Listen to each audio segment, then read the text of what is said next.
আপনার নিজকে সম্পদের মালিক হওয়া লাগবে, আপনার নিজকে ব্যবসায়ীতে পরিণত করতে হবে, এবং আপনি সম্পদের মালিক হবেন এই দুটো পারপাসকে সামনে রেখে, এই দুটো পারপাসকে সামনে রেখে।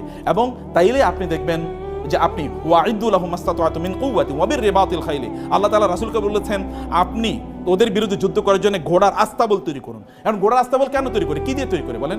ঘোড়ার আস্তাবল মানে আপনার সবচেয়ে ভালো দামি ঘোড়া এখানে উৎপাদন করা লাগবে। আবার গাড়ির দামি ঘোড়া উৎপাদন করলে ঘোড়ার খাবার দেওয়া লাগবে না, খাবার আপনাকে তার মানে আলাদা কি, এই যে মানে বিভিন্ন প্রাণীর যে খাবার এগুলোকে ফিস্ট না বলে, হ্যাঁ এই যে বিভিন্ন এগুলো আপনার ফিস্টের জন্য আপনাকে আলাদা ফ্যাক্টরি ডেভেলপ করা লাগবে।